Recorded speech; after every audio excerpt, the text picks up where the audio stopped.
Hello everyone and welcome back to my channel. If you're new here, welcome. Today's video is gonna be different. I feel like I say that every video, but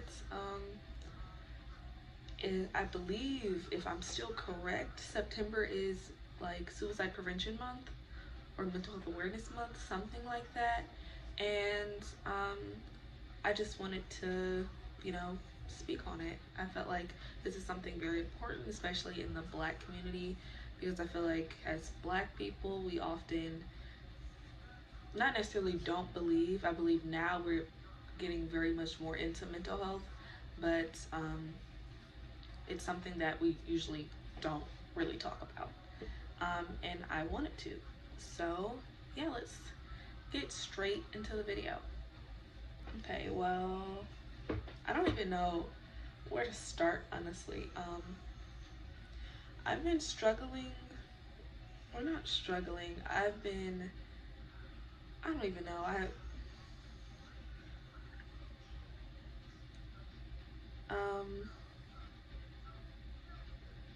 I've been insecure of myself since I was a child.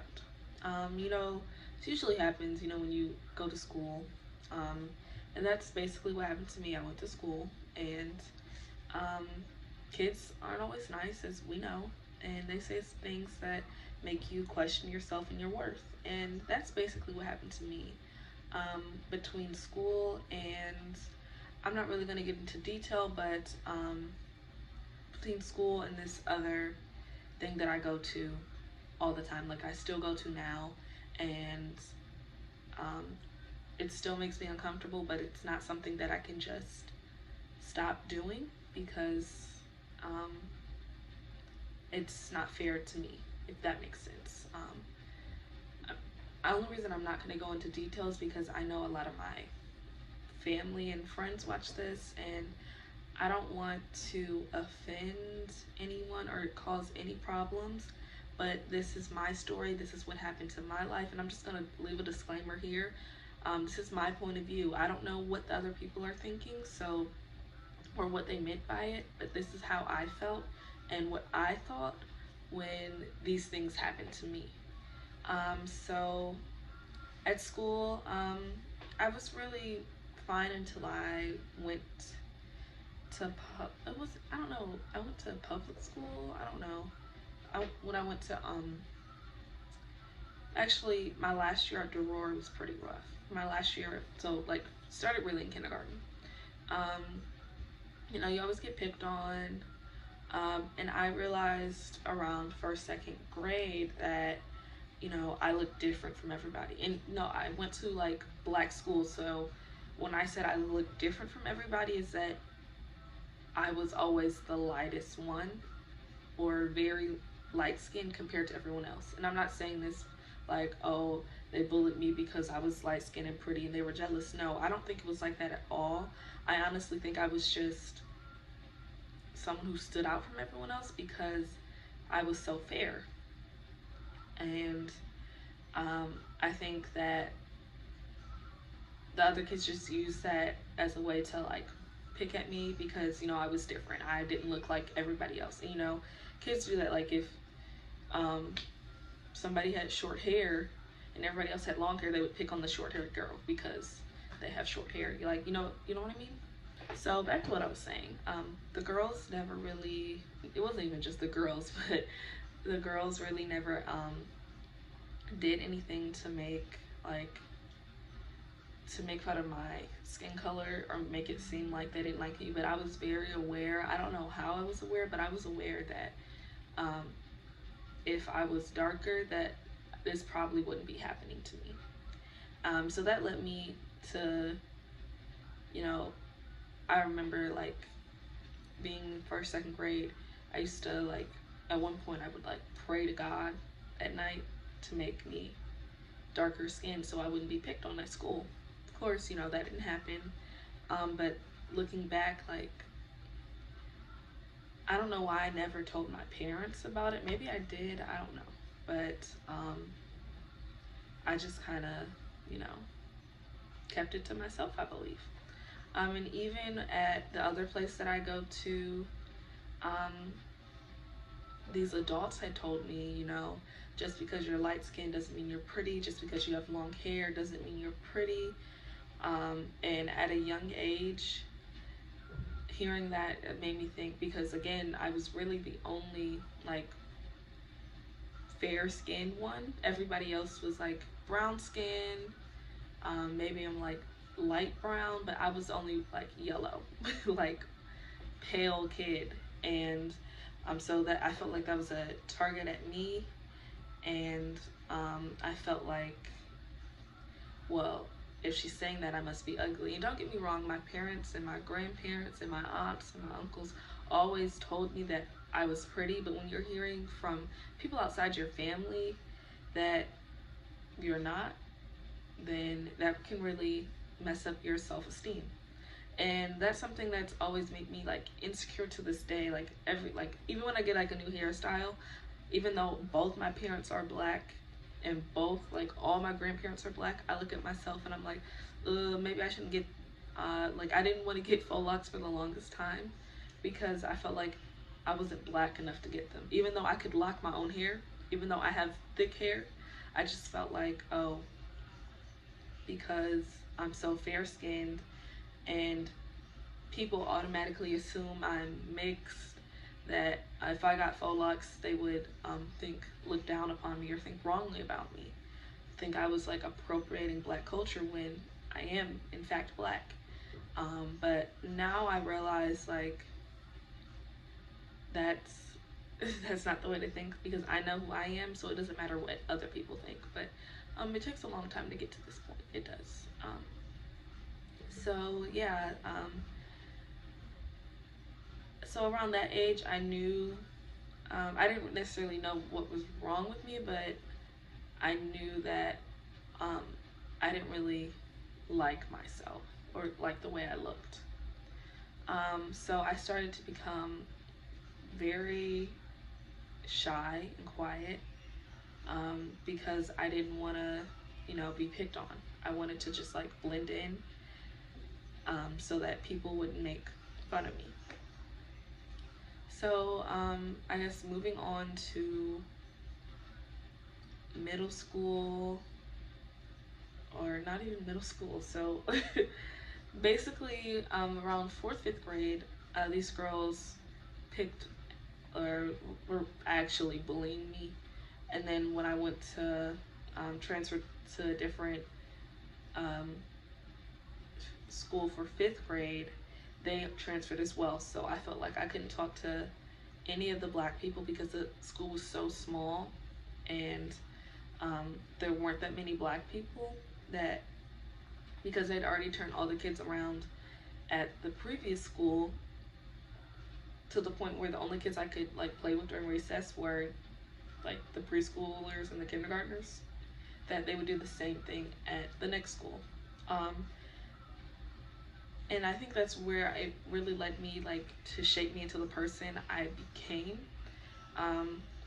Around this time, I really started like delving into books, where I always had at least one book with me, and I was always reading every chance I get, reading on the way to school, reading in between classes, reading during lunch, because I didn't really have people to talk to, because these girls, because I was scared that these girls would turn everyone against me again. So I became very isolated. I became someone who really stood to themselves, and my only form of like having fun and self-expression was like dance, volleyball, and soccer. That was really it for me. I mean, I was in clubs outside of this, but because I became so scared about people judging me, because that's what had happened. I didn't really talk to anyone. So that carried on until high school. Like, I still was very scared and shy, and even though I had transferred to a whole new high school, these girls weren't even there. It had already been ingrained in me that Um, Nobody's gonna like me because of the way I look, and I just automatically assume that people don't like me or weren't going to like me, and even if I did talk, they weren't even gonna listen to me. So I just kept to myself.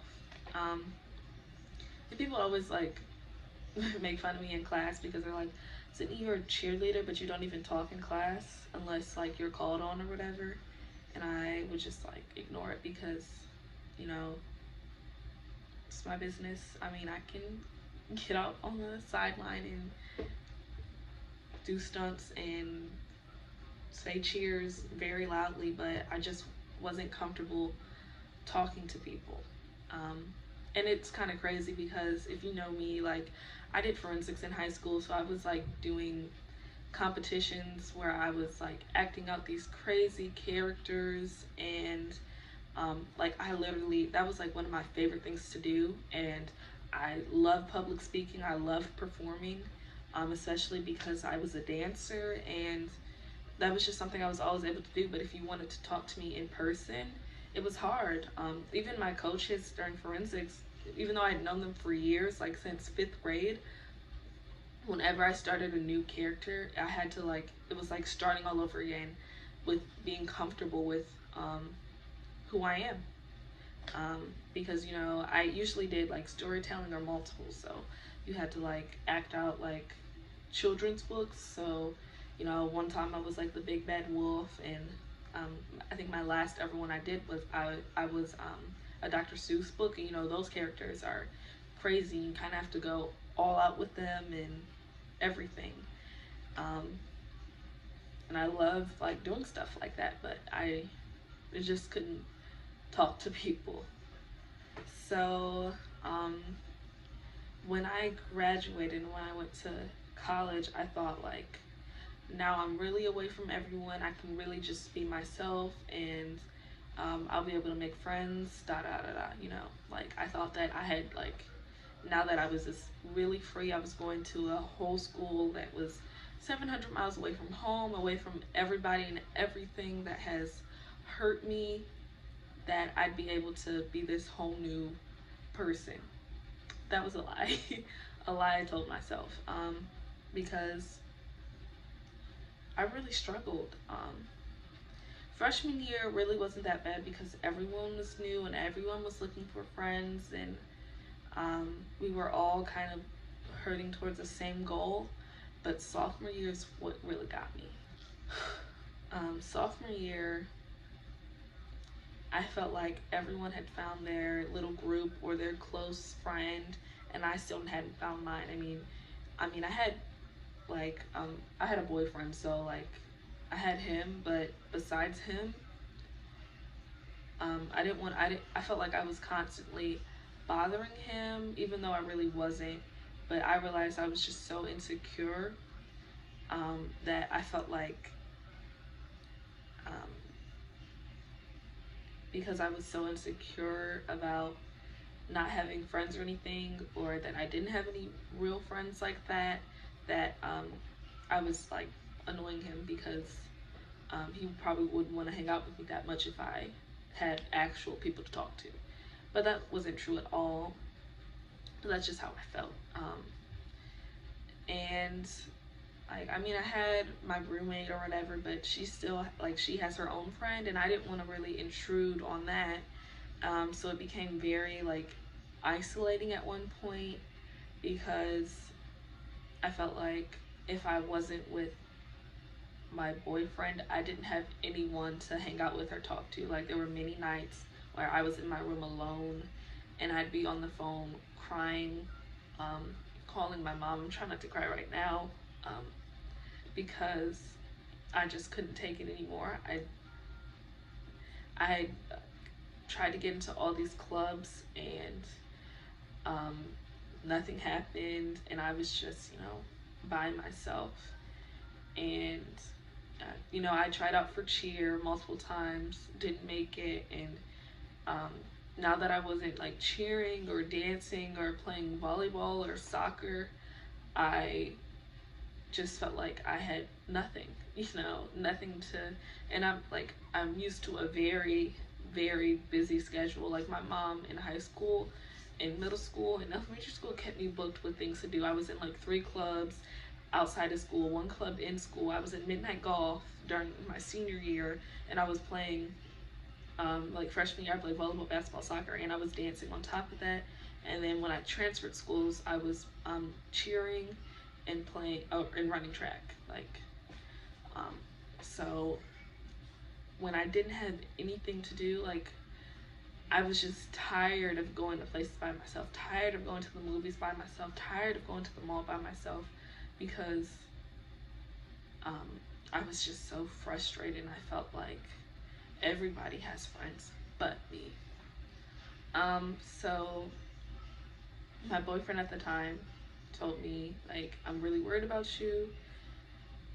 You should like sign up to go to therapy.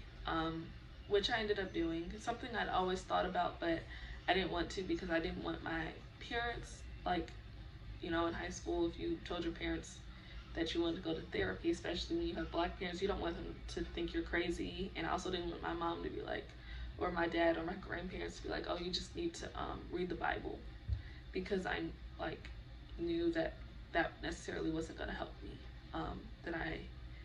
That something wasn't okay with me, and I really truly needed help.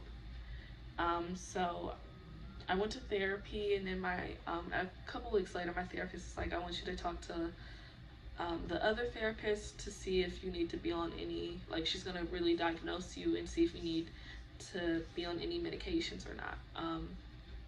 And that was probably the hardest day ever, going to that meeting, because I had to open up to her with about all the stuff that happened to me, and try to explain like why I am the way I am, for her to tell me things that I already knew were true, but because I wasn't officially diagnosed, like I was like, it's probably not true, like I'm probably just fine. And when you get told that, it's like, I really didn't want to believe it was true.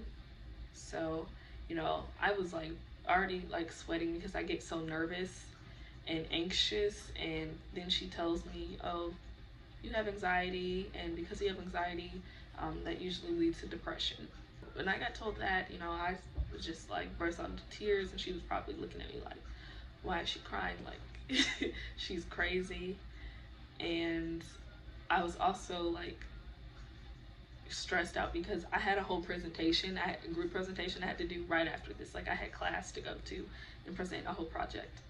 And that was horrible, like going after and them looking at me like, oh, she looks a hot mess, even though I look cute, but you could tell in my face that something was wrong. And they were like, are you okay? You sure you don't want to talk? And I was like, no, I'm like, I really don't want to talk. I just want to present this and then go back to my room. And this was also like during the fashion show, so I was already stressed because I had designs to do, and it was a lot. So I guess my whole point of telling you this is to know that you're not alone. I remember like feeling really depressed in middle school and high school, and at one point we were asked at the other place I go to, if anyone doesn't feel okay, if anyone feels depressed or anything, and people just started laughing. And because of that, I never felt comfortable. I felt to tell them like, actually I do. And so I kind of just held that in, and holding it in only makes it worse. I've been holding it in probably since I was like 5 or 6 years old, and that's not okay. Don't be afraid to talk to someone. Don't be afraid to tell your parents or whoever it is that you're not okay, so they can get the help you need. If you're in college, I'm sure there is free therapy on campus. Like, therapy doesn't even come on my insurance card. Like, it's just free on campus for us at Central. And it's like an advantage like you should take. There's no reason for you not to go if you feel like there's something you need to to get off your chest, or you feel like there's something you need to talk about and you don't know why you feel the way you do. Even if you're just feeling really sad, you don't have to sign up for multiple. You can just go and talk to someone. I know at Central we have walk-ins, but now because of COVID, you do have to like email and set up an appointment.